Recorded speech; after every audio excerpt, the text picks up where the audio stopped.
Seguinos en nuestras redes sociales. Instagram, Twitter, Facebook, 24/7 Express UI. Estamos en 24/7 Express recibiendo la columna El Misterio de la Palabra junto a la profesora María García Marichal, que recibimos con gran alegría. ¿Cómo estás? Muy bien, feliz de estar contigo, de verte, de estar con Facundo, con Esteban, con nuestra audiencia. Encantada de estar aquí. Sí, bueno, no solo compartimos acá. Estamos meta charleta desde que entramos. Es una Y cosa, nos- aparte está lleno de gente el Y estudio. nos lleva un rato lindísimo. Sí, nos lleva un ¿no? rato Nos lleva un rato lindísimo. Es lindísimo todo, ¿viste? Es el conversar. combo. Es todo completo. Los jueves son días muy especiales. Tal cual. Es mi día favorito. Sí. Bueno, para la audiencia también. Ay, qué lindo. Estuvimos compartiendo el flyer y nos mandaban mensajitos diciendo amamos la columna de Qué María, lindo, es muy disfrutable qué lindo. y la verdad que sí. Gracias, infinitamente gracias. Bueno, y hoy vamos a tocar un tema que nos gusta Ay, mucho a las nos dos. encanta. Nos vamos a viajar en el tiempo, Sí. nos vamos para la España de la Edad De Media. la Edad Media. Ah, Ay, qué hermoso. el romancero español. El romancero español. Yo estoy enamorada de esa época. Sí. Y de esa creación, de esa literatura.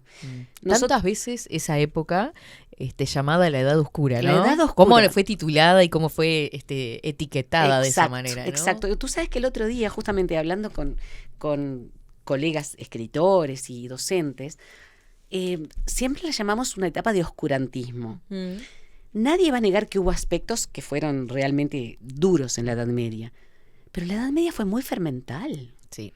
Fue muy fermental. Son 10 siglos de historia, además. Claro, son 1000 años desde el 476 Ujú. de nuestra era, cuando cae el Imperio Romano, hasta que comienza La época de descubrimiento. Claro, los descubrimientos, el Renacimiento. Mm. Entonces, hablamos de 1000 años en los cuales es imposible que no haya habido creaciones, búsquedas, estudios. Hay grandes matemáticos, astrónomos, investigadores en la Edad Es Media. que toda esa búsqueda justamente es lo que desencadena después el Renacimiento. Claro que sí. Que al mismo tiempo ese Renacimiento que se dice ser tan creador, tan diferente, no era muy diferente a lo que estaban viviendo en la Alta Edad Media. Por supuesto, la Alta Edad Media ya es una especie de preflorecimiento de lo que va a ser la época justamente del Renacimiento. Ujú, Entonces nosotros vamos a ir a esta maravilla de libros ujú. que son los romanceros. Los El romancero romanceros. español, del que hay varias versiones y hay además distintos recopilaciones de romances, Ujú. ¿no? Exacto, Porque el romance es un poema en sí mismo. exactamente. Y según algunos autores, y después vamos a ver las teorías, nace con los cantares de gesta y según otros son los que dan inicio a los cantares de gesta. Es decir, hay dos tipos de Si es causa o consecuencia. Claro que sí. Lo cierto es que son transmisiones orales, Claro. por eso hay distintas versiones después, Claro. porque hay pedacitos que se van perdiendo. Claro que sí. ¿No? Y otros que se van sumando, que se van. Exacto. Entonces, antes que nada, eso que vos dijiste que para mí es fundamental tener en cuenta, es oral, es una tradición oral. Los romances son transmitidos de generación en generación oralmente y con música. Como si fueran las leyendas y los mitos que nos contaban nuestros abuelos del campo. Claro, igual. Igual. Igual, O igual. leyendas, de la ciudad también. Por supuesto. Mm. Entonces vamos a observar que hay, por ejemplo, una figura que es fundamental, que es la figura del juglar. Ujú. El juglar. El juglar, que es un poeta que normalmente va acompañado de un instrumento musical, que casi siempre es el laúd en la Edad Media, después con el tiempo va a aparecer la guitarra, y comienza a cantar y a narrar e incluso a dar noticias. Ujú. Pero una de las características del juglar es que no solamente iba a presentarse en el castillo y en el patio del castillo, sino que además iba a la fuente de las aldeas, Ujú. a la plaza de los pueblos. Claro, eran una fuente de información para la población. Claro que sí. Entonces, hay una democratización también de la información y de las historias allí, y de la música. Porque el juglar, además, si cantaba algo que de pronto conocía parte de su auditorio, Ujú. permitía que quienes conocían lo previo, algo así como una precuela de lo que él estaba cantando, lo narrara para poder continuar. Claro. Se ven los cantares de gesta, esto muchísimo, como el cantar del Miocid, Sí. el romance La chanson de Roncesvalles, Roland. la chanson de Roland, que tenemos que algún día tratarla porque es maravillosa. Sí, francés. También el cantar de los nibelungos, El cantar de los niveles. que da lugar a leyendas y a cuentos que llegaron a ser infantiles, como el cuento de Blancanieves y los 7 enanitos, con J.R.R. Tolkien, Ujú. El Señor de los Anillos, la ópera de Wagner, El Anillo de los Nibelungos. Está todo, digamos, Claro, porque son fuentes de información justamente, Por ¿no? supuesto. De ahí fue tomado para seguir creando. claro que sí. Y eso es lo que vamos a ver. Vamos a ver entonces lo que es, y después vamos a leer algún romance. Vamos Pero a ver. claro. Se llama romancero entonces al conjunto de romances o a la persona que los recita. Ujú. Un romance es un poema integrado por versos octasílabos. Los versos de los romances son todos de 8 sílabas, con rima asonante. Es decir, que lo que riman son las vocales y no las consonantes. No es una Ujú. rima consonante completa, sino que le daba mucho más libertad a quien lo cantaba. Exacto. Un poco lo que hacían nuestros payadores también, Sí, ¿no? sí, tiene Que- mucha relación, porque aparte de las 8 sílabas, Claro. ¿no? Creo que es algo que heredamos, Yo que estoy se trajo. Sí, sí, que se trajo y después va a echar raíces en el canto de Sí, de nuestro campo principalmente. seguramente. Son octasílabos entonces con rima sonante y los otros versos, por supuesto en los versos pares, ¿no? Mm. Está la rima. En los impares el verso está suelto. Sí, porque sabes, Contame. bueno, seguramente lo tengas No, ahí en la pero definición. contame, porque me encanta. Porque se dice que originalmente el verso era completo. Es decir, Ah, mirá, eso no lo sabía. sí, que los más antiguos eran de 16 sílabas Ah, mirá. y que luego se acortó a 8. Por lo tanto, queda libre, o sea, que se divide en 12 hemistiquios y pasa el segundo a ser el verso par que tiene la rima. Con y el razón. primero libre. Con razón, no sabía lo del verso de 16 Sí. sílabas. Hay una antigua investigación que habla Qué de eso. interesante, qué interesante. Entonces, claro, Ahí se tiene una justificación lógica, digamos, de por qué los impares son libres. exactamente, tiene que ver justamente con la separación de los hemistiquios. Es excelente el dato que yo no lo tenía y lo voy a anotar acá. Los romances llegaron a ser muy populares en el siglo XV, pero proceden desde del siglo V, Sí. el 5, el 6, el 7. En el siglo XV es cuando se registran por escrito. Ujú. Entonces, al registrarse por escrito, permiten que pasen los romances, digamos, de familia en familia, de generación en generación, ya con la escritura y algunos hasta con la partitura de la música. La música. Eso va a permitir que todo aquello que fue creado en el medioevo, en la Edad Media, Ujú. llegue muy puro, muy, digamos, muy preservado al siglo Sí, XV, al ni que siglo de hablar. los descubrimientos, al del Renacimiento. Y con el descubrimiento hablamos de la inculturación Ujú. y de ese traer las creaciones para América. Ni que hablar. Y de esas creaciones, además, que ya que hablábamos de la estructura del poema en sí mismo, aparece definido también como una serie indefinida de versos. ¿Por qué? Porque no tiene de división por Claro, estrofas. por estrofas. Claro, es un poema único. poema. Y Pues- que no tenía o sea, no es que era una estructura cerrada de 10 versos. Claro. No. Podía Hay más tener la cortos y más largos. Exactamente. Así llegaron los cantares de gesta también, Ujú. que pueden tener 2000 y tantos versos, hasta Sí. 20.000. Sí. Entonces, esto le da muchísima libertad al creador, porque además lo hace oralmente. Muchísimos de los romanceros, muchísimos de los juglares no sabían leer ni escribir. No. Entonces, lo que hacían era a pura memoria. Qué impresionante. ¿no? Había alguien que los creaba allí, ¿no? Claro, por supuesto que sí. Y generalmente eran populares, Mm. eran originados en el pueblo. Hoy en día podemos reconocer que muchos romances, y sobre todo los primeros, de los que hablabas tú, nacieron como parte de los cantares de gesta, de ahí su longitud, incluso, ¿no? Un cantar de gesta, que es un extenso poema épico, es decir, un poema en el que hay un héroe, y ese héroe, real o mitológico, va a cumplir una misión. Ujú. Después lo vamos a ver a Miguel de Cervantes Saavedra Sí. con su Don Quijote de la Mancha, que estaba totalmente enviciado, para decir una palabra que no es correcta, pero estaba impregnado de cantares de gesta y quería seguir leyendo, los leía día y noche, no Una dormía. adicción. Estaba adicto. Ojalá hubiesen adictos a eso. Ay, sí, realmente. Sería tan sano todo, ¿verdad? Tan diferente. El romance está presentado en un lenguaje sencillo y atractivo, Ujú. porque los oyentes, la mayor parte de los oyentes eran sencillos, aún los nobles, Sí. porque eran pocos los que recibían una educación formal profunda. Quiere decir entonces que todas las personas de todas las clases se sentían atraídas por esta manifestación artística Ujú. y los juglares eran bienvenidos en todas partes, Claro. porque además traían noticias, además Ujú. los poemas y de las canciones, traían noticias. Vamos a ver los tipos de... Sí, hay varios. Porque hay varios tipos. Se reconocen, según los críticos, 5 tipos. Los líricos, donde el amor es el tema principal. Los carolingios, que tienen que ver con lo que los estudiosos llaman la materia carolingia o la materia francesa, basada justamente en la chanson de Roland por ejemplo, y en aquellos romances que tenían que ver con los poemas franceses, los poemas del territorio francés que se iban transmitiendo. Muchos poemas en Castilla y en las zonas de lengua castellana estaban tomados de los poemas, de los romances de la época carolingia, o sea, de Carlomagno, ¿no? Los romances fronterizos, que hablan mucho. Allí hay de todo, y todo. Hay una unificación. Acuérdense de los idiomas. Que, ¿por qué fronterizos, no? Acá tenemos en la primera etapa de la Edad Media, época de invasiones. Por supuesto. ¿No? De distintos pueblos que iban llegando a España. Por ejemplo, piensen en los árabes. Claro, toda la parte de Andalucía, toda la parte, digamos, del suroeste español, estaba dominado por los árabes. Y cada reino tenía sus límites. Claro. Entonces había fronteras en todas partes. Y historias en todas partes. Claro que sí, eso es lo maravilloso.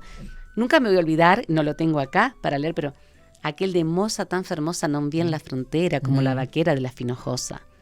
Con además una forma muy antigua, porque hermoso, es fermoso, es decir, la H todavía no existe, sino que aparece la F, y la vaquera de la Finojosa, la Hinojosa, el lugar de los hinojos, ¿no? Que incluso, ahora que mencionabas el Quijote de la Mancha, en los primeros capítulos, la fermosura, cuando habla de la fermosura tan hermosa, que con su hermosura no lo imaginaría. Hay todo un juego de palabras. Un juego de palabras. En un párrafo que es hermosísimo. Y que tiene que ver con los arcaísmos de la misma época, ¿no? Claro, y él juega con eso. Claro que sí, es realmente hermoso. Así que los romances fronterizos.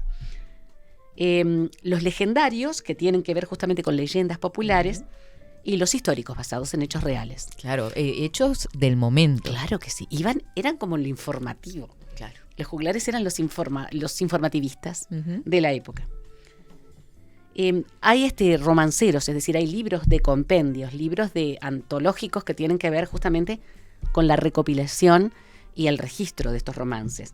Aparecen el romancero viejo, que es el primer romancero del que se sabe, eran poemas y cantares épicos, que son partes de los cantares de gesta.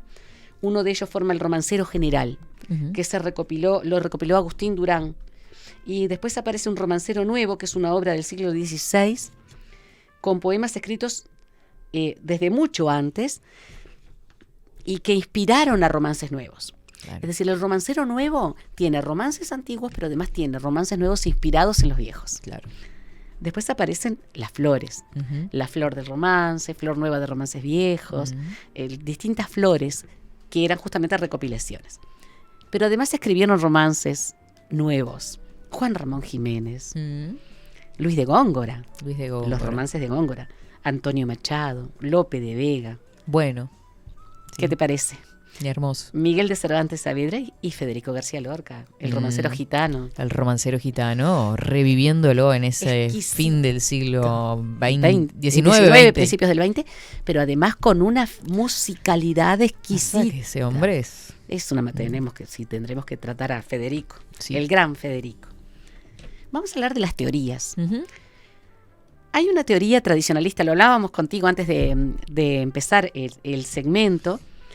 La teoría tradicionalista plantea que podrían ser los romances producto de la fragmentación de los cantares de gesta, o sea, de estos poemas épicos donde el héroe, real o mítico, cumple con una misión, hace un trabajo, digamos, ¿no? Claro. Va desfaciendo en tuertos, como hacía Don Quijote de la Mancha. Estos romances épico-líricos se unieron e integraron los cantares de gesta en el tradicionalista. Perdón, estoy entreverándome. Voy a hacer una aclaración. Sí. Los tradicionalistas afirman que son anteriores al cantar de gesta. Ahí va. Perdón, me equivoqué al leerlo. Después aparecen los neotradicionalistas, que son al revés. Que dicen que son primero... Que son la fragmentación de los cantares de gesta, que primero estaba el cantar de gesta y después el romance. El huevo o la gallina. El huevo o la gallina, algo así. Vecina, sí. vecina. A veces pasa. Pero el tradicionalista, entonces, si quiero aclararlo para no quedar en falsa escuadra ni dejar en falsa escuadra a nuestros oyentes, plantean que el romance es anterior al cantar de gesta y que el cantar de gesta es un producto de la acumulación de romances sobre una misma temática, sobre un mismo héroe, sobre una misma misión. Perfecto. Después aparecen el máster de clerecía, que eso el máster de clerecía. lo aprendíamos Sí. nosotros en el liceo, lo debes trabajar Sí. vos también con tus alumnos, Catherine. Oficio de clérigos. Ujú. Es decir, estamos hablando de que los clérigos o los allegados a los monasterios lo que hacían era, de alguna forma, hacer propaganda a los santos que estaban allí sepultados o a los caballeros, a algunos héroes, a través de distintos romances Ujú. que iban justamente narrando las historias de quienes estaban, digamos que tenían su última morada en esos monasterios. Claro. A mí me interesa muchísimo esta parte del es trabajo hermoso. de los clérigos, porque el máster de clerecía tiene muchísimo que ver también con los copistas de los que hablábamos la otra vez, con aquellos que estaban sentados en la biblioteca y que eran desde copistas, traductores, porque había algunos que Y que eran estaban muy preparados. pocos, imagínense, porque Poquísimos. la mayoría de la población era Analfabeta, analfabeta. los ilustradores, Mm. y que además era un trabajo, un arte que Ujú. se iba transmitiendo dentro del mismo monasterio.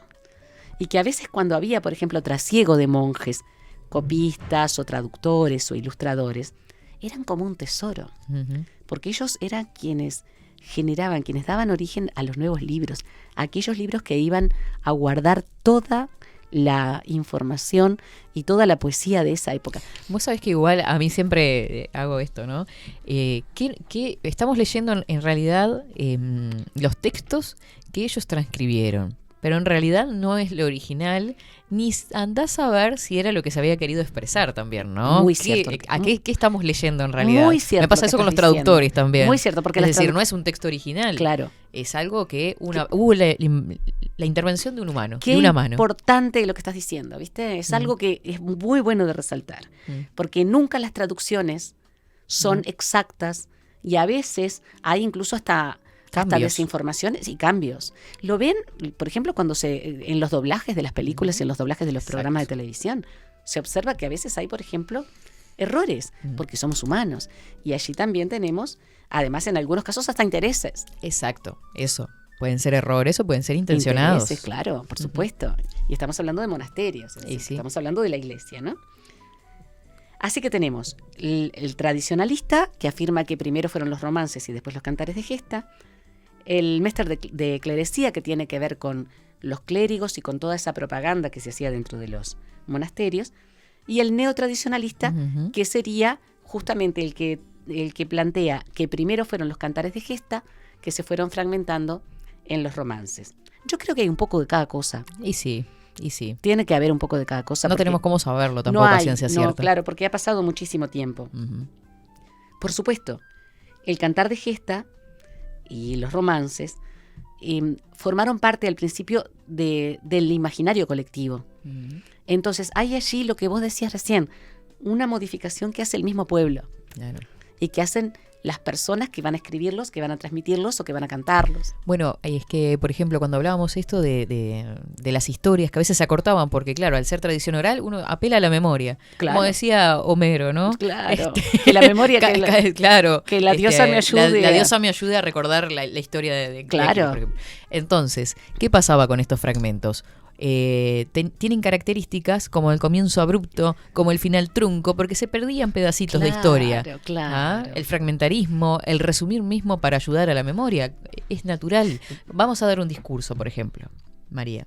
Vamos a presentar un libro, por ejemplo, ¿no? Podemos imaginarnos en nuestra cabeza o escribirlo incluso, pero a la hora de hablarlo, lo vamos a ir resumiendo. Me veo. Claro. Es Sí, tal cual. sí. Es tal cual. Vamos a ir recortando. Eso es tal cual. Entonces, fíjate vos lo importante que estás destacando, Catherine. Cómo se fueron perdiendo pequeños fragmentos que quedaron a veces quedaron en la memoria del pueblo y a veces se perdieron del todo. Mm. Porque después te voy a hacer te voy a dar un dato que fue estupendo, que yo encontré en la investigación. Los temas y las canciones fueron integrándose al imaginario colectivo, como decíamos recién, cambiaron debido a que justamente por eso que hacemos los humanos, de tratar de resumir, de tratar de ser más abarcativos, tratamos de que la memoria no nos falle, pero nos va a fallar en algún momento, se fueron perdiendo pedacitos. Hay un contexto geográfico también, y al contexto geográfico le hace cultural, ¿no? Porque cuando hablamos de geografía, hablamos no solamente de la parte física, sino que hablamos del pueblo. La misma sociedad, La sociedad. una sociedad estamental. Exactamente, su cultura, y ahora vamos a ver eso justamente. Manuel Milá y Fontanals, que si no me equivoco era ancestro de Antonio Machado, estoy casi segura. Mira. Y más tarde Meléndez Pelayo y posteriormente Menéndez Pidal, que es el gran recopilador y el gran filólogo, ¿no? Que da el origen a la filología castellana, apoyan la teoría del neotradicionalismo. Yo, desde mi humilde opinión, pienso que es un poco de todo. Que hubo romances anteriores a los cantares de gesta, que hubo fragmentación de los cantares de gesta y que también fue importantísimo el Mester de Clerecía. ¿Cuándo aparecen recopilados en libros los romances? El Cancionero General de Hernando del Castillo tuvo 9 ediciones de 1511 a 1573. Vemos que es muy tardío, ¿no? Claro, siglo XVI ya. Siglo XVI. Libro de los 50 romances de 1527. Cancionero de romances, editado en Amberes, en Países Bajos. Recuerden que justamente lo que pasa es que Gutenberg la inventa ahí, siglo XV, 1400 Flandes, y pico. Exactamente, Sí. ahí está. Claro. Por eso es lo que era Flandes en ese momento, Países Bajos. Cancionero de romances en Amberes de 1547, recopilado por Martín Nucio. Hay una Silva de romances de Zaragoza, ¿no? En Navarra en 1550. Romances nuevamente sacados de historias antiguas de Lorenzo Sepúlveda, Amberes 1551. El Romancero historiado de 1579, editado en Alcalá de Henares. Después aparecen las flores. Flor de varios romances nuevos y canciones de 1589. Cada edición posterior se llamó Flor de romances. Claro. La flor nueva de romances viejos de Menéndez Pidal, que es lo que llega hasta hermoso. nosotros. A medida que el tiempo pasó, la recopilación y el interés por investigar los romances fue declinando. Hablo de finales de la Edad Media, ¿no? Pero en el siglo XVIII, el siglo de las luces, y posteriormente en el siglo XIX, con el romanticismo, Claro. empieza a haber una investigación y una recopilación y una búsqueda y una puesta de moda del romance. Es que claro, la gente ahí, había un interés por la sabiduría. Claro. Y vamos a investigar todo Claro. y vamos a buscar todo, Claro. ¿no? Y esto Sí. esto fue inmensamente grandioso, para mi gusto por lo menos. Sí, claro. En 1900, Ramón Meléndez Pidal, recién casado con María Goyri, escuchó en su viaje de bodas cantar el romance por la muerte del príncipe Juan. Lo cantaba una lavandera en el pueblo de Burgo de Osma. Mirá. Fue tanto lo que los conmovió que él y su esposa comenzaron a buscar colaboradores para investigar más sobre los romances antiguos. Y ahí tenemos las flores de Menéndez Pidal. Claro. Ahora, vos date cuenta, vos tocaste algunos temas que son tan importantes que tenemos que ver ahora, pero vamos a leer alguno antes, Sí, claro. antes de hablar de, por ejemplo, de la zona de Andalucía, de la Dehesa. Ahora vamos a explicar lo que es la Dehesa también, que es un lugar geográfico donde el romance fue muy, muy importante y que abarca toda la zona medio esteparia ahí de la zona. ¿Querés leer el viejito primero? El más viejo primero, Vamos ¿te con el parece? viejito. Vamos al más viejito. Romance antiguo y verdadero de Álora la bien cercada. Álora la bien cercada, tú que estás en Par del Río, cercóte el adelantado una mañana en domingo, de peones y hombres de armas el campo bien guarnecido. Con la gran artillería, hecho te habían un portillo. Viérades moros y moras subir huyendo al castillo. Las moras llevan la ropa, los moros harina y trigo. Y las moras de 15 años llevaban el oro fino y los moricos pequeños llevan la pasa y el higo. Por encima del adarve, su pendón llevan tendido.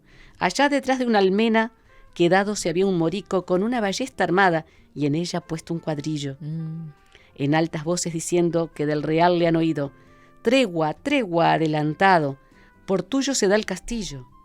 Alza la visera arriba por ver el que tal le dijo, asestárale a la frente, salido le ha el colodrillo. Sacóle Pablo de rienda y de mano Jacobino, estos dos que había criado en su casa desde chicos. Lleváronle a los maestros por ver si será guarido. A las primeras palabras, el testamento les dijo. ¡Qué dolor! ¡Qué dolor! Total. Estamos hablando de Álora la bien cercada. ¿Por qué? Porque estaba sitiada. Entonces... La imagen de los niños, ay, además, los niños, las jovencitas. La jovencita llevando el oro fino para la Uno parte lo puede de los hasta ver, ¿no? Es como... Lo ves. Además, la cantidad de palabras árabes.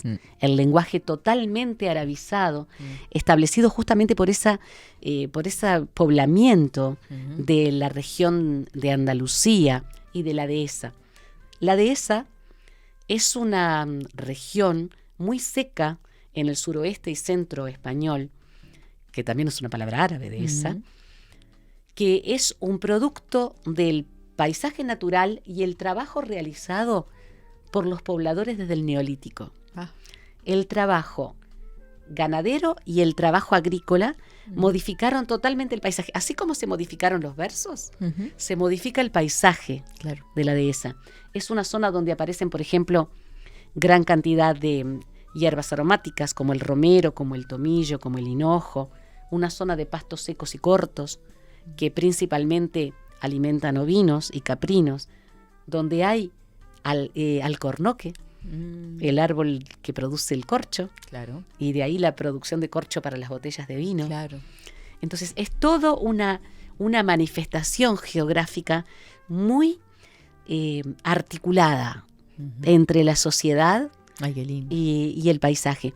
Y en esa zona justamente de Andalucía, toda el área del suroeste y sur español, nosotros tenemos el trabajo impresionante de los árabes en los jardines, en el suelo.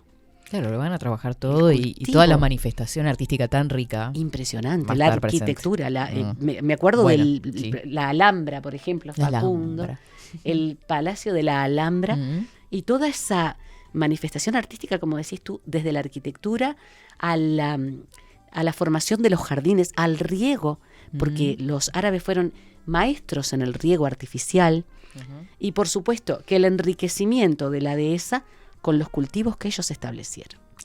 Pero ahí tenemos justamente el problema de las invasiones, de los sitios de las ciudades. Lo que significaba todo eso. Claro, ¿no? Que sí. Lo que vemos acá, la muerte de los jovencitos, aunque, por ejemplo, estaban pidiendo la paz, la huida desesperada de las personas. Es tremendo. Todo esto me trajo a la memoria. Bueno, acá tengo un romance.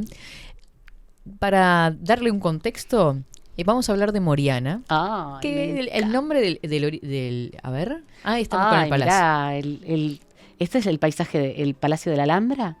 Fíjense qué cosa hermosa. Qué lindo. Intername ahí. Ay, por favor, sí, no salir jamás.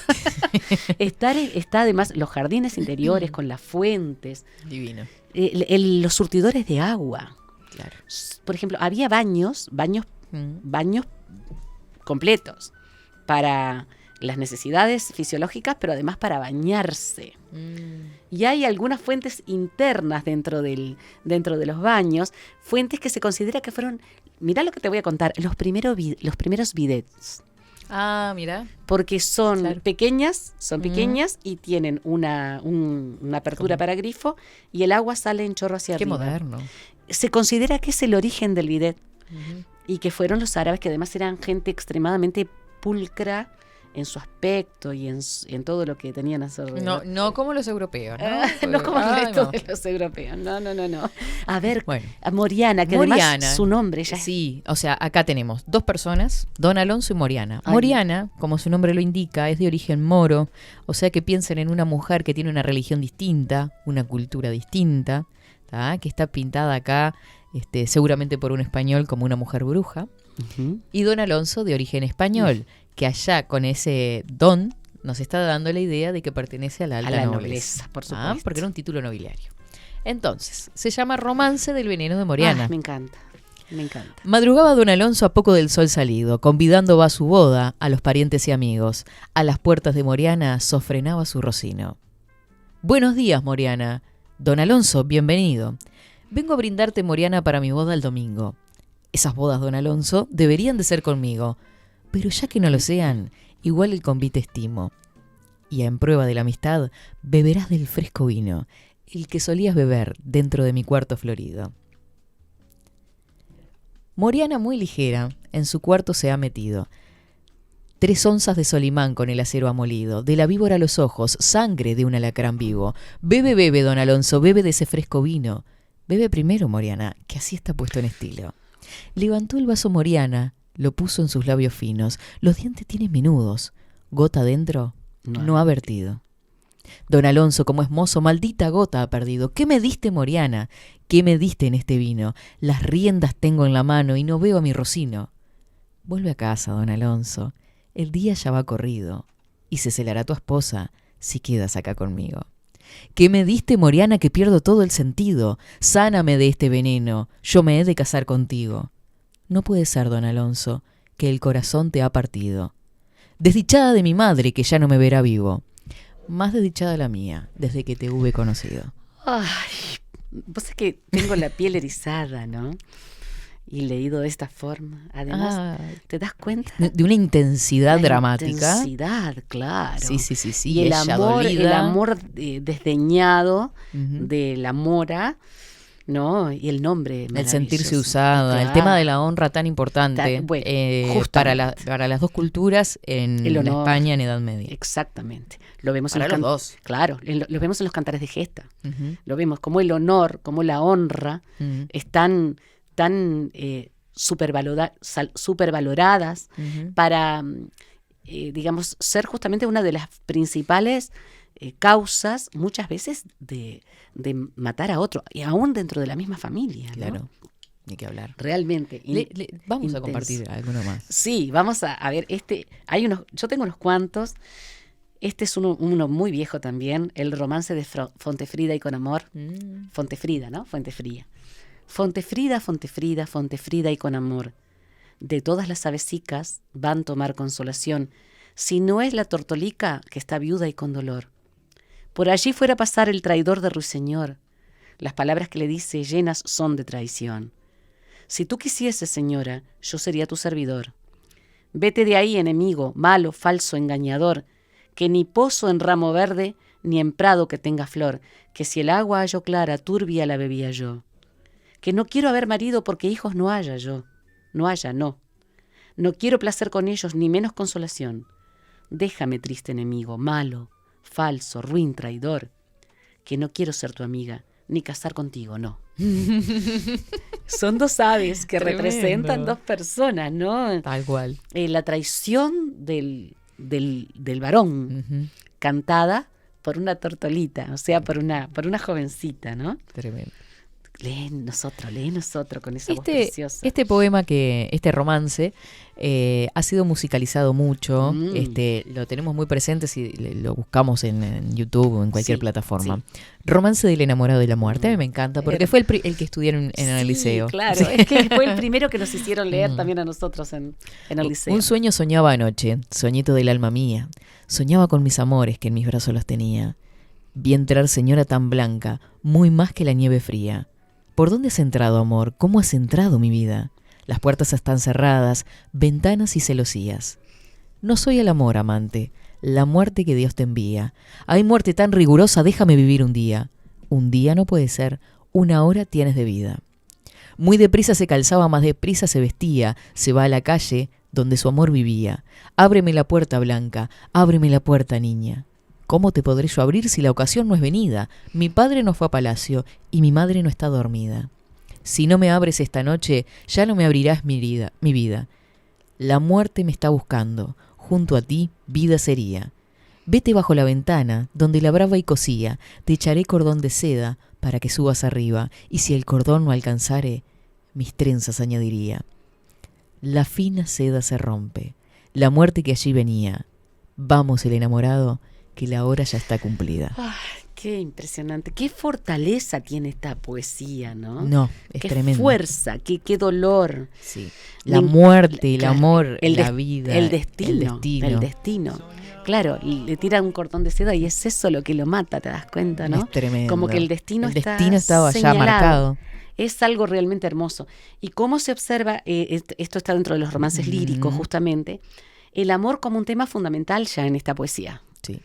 El amor, el honor del que hablabas vos, los hechos históricos, como el primer romance, este romance viejo, Ni que hablar. de la bien no, ¿cómo era? A ver, ¿cómo era que se llamaba? Álora, la bien cercada, que habla de un sitio, justamente el sitio Claro. de la ciudad de Álora, una ciudad que fue sitiada en época justamente de el tratar de recuperar las tierras donde estaban los árabes. Ujú. Ahí teníamos de fondo justamente la interpretación de... Washington Carrasco y Cristina Fernández. Víctor Jara. Víctor Jara. O Víctor Jara. Víctor Jara lo hizo de una manera exquisita, me encanta. Que en mis brazos los tenía. Vi entrar señora muy blanca. Vieron que Más es que muy- la nieve fina. Sí, es musicalísimo, hermoso. encanta. Sí, A totalmente. mí me encanta mirá. A ver. El romance de Gerineldo y la infanta. Sí, me encanta. sí, otro clásico de los clásicos. Gerineldo, paje del rey más querido, Ujú. ¿quién te tuviera esta noche en mi jardín florecido? Ujú. Válgame Dios, Gerineldo, cuerpo que tienes tan lindo. Como soy vuestro criado, señora, burláis conmigo. No me burlo, Gerineldo, que de veras te lo digo. ¿Y cuándo, señora mía, cumpliréis lo prometido? Entre las 12 y la 1 que el rey estará dormido. Medianoche ya es pasada, Gerineldo no ha venido. Oh, malaya, Gerineldo, quien amor puso contigo. Abráisme, la mi señora, abráisme, cuerpo garrido.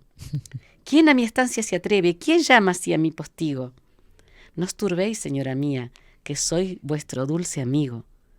Tomáralo por la mano y en el lecho lo ha metido. Entre juegos y deleites la noche se les ha ido, y allá hacia el amanecer los dos se duermen vencidos. Despertado había el rey de un sueño despavorido. O me roban a la infanta o traicionan el castillo. Aprisa llama a su paje, pidiéndole los vestidos. Gerineldo, Gerineldo, el mi paje más querido. 3 veces le había llamado, ninguna le ha respondido. Puso la espada en la cinta, a donde la infanta ha ido. Vio a su hija, vio a su paje como mujer y marido. ¿Mataré yo a Gerineldo, a quien crié desde niño? Pues si matare a la infanta, mi reino queda perdido. Pondré mi espada por medio, que me sirva de testigo. Y salióse hacia el jardín sin ser de nadie sentido. Rebullíase la infanta 3 horas ya el sol salido. Con el frior de la espada, la dama se ha estremecido. Levántate, Gerineldo, levántate, dueño mío, la espada del rey mi padre entre los dos ha dormido. ¿Y a dónde iré, mi señora, que del rey no sea visto? Vete por ese jardín, cogiendo rosas y lirios, pesares que te vinieren, yo los partiré contigo. ¿Dónde vienes, Gerineldo, tan mustio y descolorido? Vengo del jardín, buen rey, por ver cómo ha florecido la fragancia de una rosa, la color me ha desvaído. De esa rosa que has cortado, mi espada será testigo. Matadme, señor, matadme, bien lo tengo merecido. Ellos en estas razones, la infanta a su padre vino. Rey, señor, no lo mates, mas dámelo por marido. O si lo quieras matar, la muerte será conmigo. ¿Qué habrá pasado? Ay, yo espero que se lo haya dado por marido. Ojalá que sí. Es que- Historias, ¿no? Por eso, la característica lírico-narrativa, Claro, la justamente. lírico-narrativa. Acá tenemos un cuento completo. total. Es una narración completa. Además observamos, por ejemplo, cómo desde ese entonces aparece en los estamentos de los que hablabas vos, tan importantes. Todo está muy estamentado. Todas las clases sociales están perfectamente identificadas. Porque los pajes procedían de familias nobles. Ujú. Por eso es que los reyes los crían prácticamente, Claro. los tienen a su servicio, los hacen soldados o los hacen, por ejemplo, ayudantes de cámara, como se les llamaba. Pero no, esposo de la esposo de la princesa. infanta. Claro. Aquí es como una especie de Cenicienta, pero al Porque revés. no hay posibilidad de movilidad social. No, en exactamente, realidad. eso Esa es muy la importante. Inmovilidad. Hay una inmovilidad social total. No nos olvidemos también que estamos hablando de feudos y de burgos. Los feudos correspondían a las áreas rurales que estaban gobernadas por un señor feudal que tenía un título nobiliario y sus vasallos que correspondían y respondían a ese señor feudal. En el caso de los burgos, que van a desarrollarse ya desde fines de la Baja Edad Media hacia la Alta, son las ciudades que también tienen Más un siglo gobernante. Exactamente, más siglo X. Ya van a ser justamente con títulos nobiliarios de condes, príncipes, marqueses, etcétera. Pero había también reyes en pequeños feudos que tenían en sus infantes la descendencia. Claro. La infanta generalmente, salvo raras excepciones, no gobernaba cuando moría su padre, sino que se casaba con un príncipe y ahí formaban, por ejemplo, alianzas. Claro. Entonces ya tenemos incluso una geopolítica marcada en los romances, porque acá tenemos una historia de amor. Totalmente. Es una historia de amor, la de Gerineldo y la infanta. Preciosa historia, me encanta. Hay otros que son bastante largos, que son los romances que tienen que ver justamente con los cantares de gesta, ¿no? Y acá hay uno que a mí me encanta, que Historias del último godo. Ah, mira. Romance nuevamente rehecho de la fatal desenvoltura de la cava Florinda. A la miércoles. A la miércoles. Me encantó. De una torre de palacio se salió por un postigo la cava con sus doncellas con gran fiesta y regocijo. Metiéronse en un jardín cerca de un espeso hombrío de jazmines y arrayanes, de pámpanos y racimos. Junto a una fuente que vierte por 6 caños de oro fino, cristal y perlas sonoras, entre espadañas y lirios. Fíjate las imágenes. Cristal y perlas sonoras, Jardines. estamos hablando de agua. Entre espadañas y lirios, reposaron las doncellas buscando solaz y alivio al fuego de mocedad y a los ardores de estío. Daban las aguas sus brazos y, tentada de su frío, fue la cava la primera que desnudó sus vestidos. En la sombreada alberca su cuerpo brilla tan lindo que al de todas las demás como sol ha oscurecido. Pensó la cava estar sola, pero la aventura quiso que entre sus espesas yedras la miraba el rey Rodrigo. Puso la ocasión el fuego en el corazón altivo y amor, batiendo sus alas, abrazóle de improviso. De la pérdida de España fue aquí funesto principio, una mujer sin ventura y un hombre de amor rendido.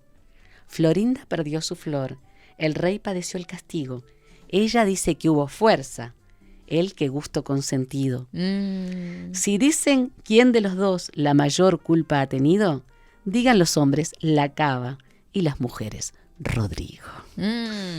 ¡Pah! ¡Qué tremenda ¡Qué historia! impresionante! Y qué actual, por Dios. Sí. ¡Qué impresionante! ¿Cómo la toma ahí?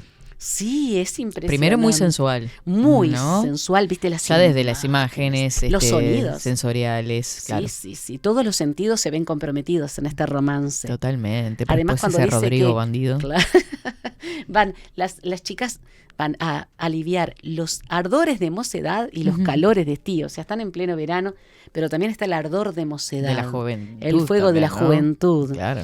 Entonces, una historia, fíjate que es una historia que seguramente tiene que ver con la realidad de la pérdida de España, ¿no? Pero que como de alguna forma está entrelazada a una historia. De la pérdida también, no sé si no está haciendo referencia ahí también a la pérdida de la virginidad Claro, de ella, ¿no? la pérdida de la virginidad de ella se llama Claro. Florinda, además. Claro. Pierde su flor. Aquí está incluso lo del verbo desflorar. Para la mujer, en estas épocas, la virginidad era una flor preciosa que se cuidaba con enorme, con enorme ardor, vayamos a las palabras del poema, y que cuando se perdía, ya se perdía la honra. Exacto. De lo que hablabas tú. Porque había que llegar virgen al matrimonio. Había que llevar virgen al matrimonio. Y esto ha sido tradicional hasta no hace mucho tiempo. Y en algunos pueblos actualmente. Sí. E incluso la idea de ver también esa imagen de perder la flor y perder el reino, ¿no? Estamos hablando de una época con una geopolítica muy compleja, con una sociedad, como tú decías, inmóvil desde el punto de vista estamentario. Claro, lo que significaba para cada uno, para los dos, Exactamente. para Rodrigo y para ella, claro. el hecho de que se hubiesen unido. Por supuesto, exactamente. Entonces, acá vemos justamente una historia que puede tener visos de realidad para quien la escuchaba en la época. Sí. Y además, el final es impresionante. No, es lo que dirán, ¿no? El qué dirán, digan los hombres, Las la cava consecuencias de y las mujeres Rodrigo. quién fue el culpable. Exactamente. Entonces tenemos acá una serie de poemas que yo creo que hay que indagar, que hay que buscar, Catherine, porque así como lo hicimos nosotros investigando, nuestros oyentes, quienes nos escuchan, quienes nos ven, van a tener en estos libros, en estas flores de romance, que están en todas las plataformas, libres totalmente. Aparecen hasta los libros, digamos, fotografiados físicamente. Por todos lados. Están, por todos lados. Búsquenlos, disfruten de esto y además... Hay una riqueza tremenda enorme, en eso. desde el punto de vista literario, desde el punto de vista histórico, Ni que hablar. geográfico, desde el punto de vista cultural. Yo creo que vale la pena. Qué lindo. E incluso de allí salen a los cantares de gesta y aparece, por ejemplo, el cantar del Mio Cid, la chanson de Roland, el anillo de los Nibelungos. La ópera de Wagner es impresionante, pero aquellos quienes no les gusta la ópera, porque además la ópera tenés que estar muy preparado desde el punto hasta con la dónde te paciencia lleva, y para ¿no? dónde te lleva. Está el anillo de los Nibelungos, está el cantar de los Nibelungos, que es un cantar de gesta alemán, que es largo, pero vale la pena, y que tiene justamente la historia de los Nibelungos. Fíjate vos, Catherine, para que veamos cómo esto se va a transmitir a todas las culturas posteriores. Los Nibelungos eran enanos de piel oscura, que trabajaban bajo la tierra, en minas subterráneas, buscando oro y piedras preciosas, y que lo tenían escondido. Claro. Blancanieves y los 7 enanitos. Listo. Hermanos Grimm, sobre todo Wilhelm Grimm, va a ser quien recopile las historias de los Nibelungos. Pero fíjate, el rey de los Nibelungos tenía un anillo mágico. El anillo le daba todas las potestades al rey de los Nibelungos. Pero si alguien que no fuera el rey de los Nibelungos lo usaba, le traía todo tipo de desgracias. Claro, y el Señor de El los Señor Anillos. de los Anillos. Claro. ¿Cómo vemos nuestra cultura occidental? Cómo toma nutrida, y ¿no? cómo cada uno de los escritores, como lo hemos dicho ya, investiga. Hay una investigación detrás de cada Por obra supuesto también. que sí, es muy importante eso. Y bueno, y eso justamente el cantar de los Nibelungos sirvió como fuente de inspiración y de sabiduría. Y de sabiduría. Claro, Hermoso. ni que hablar. Hermoso. Mirá, ¿Cuánto la misterio? música. Qué hermoso. Qué lindo irnos así, la Ay, verdad sí, me encanta. Gracias, Facundo. Es maravilloso. Sí, ¿Cómo no es nos vamos a ir tremendo. felices de estos espacios divinos? Tal cual, aprendemos muchísimo. Muchísimas gracias. No, gracias a vos, María. Caterina, a vos, Facundo, además por este espacio precioso que disfrutamos tanto. Sí, y aprendemos muchísimo. Espero que lo hayan disfrutado también. Ahora leo todos los mensajitos. Vamos a la pausa, ya venimos. Esto fue El Misterio de la Palabra. 24/7 Express.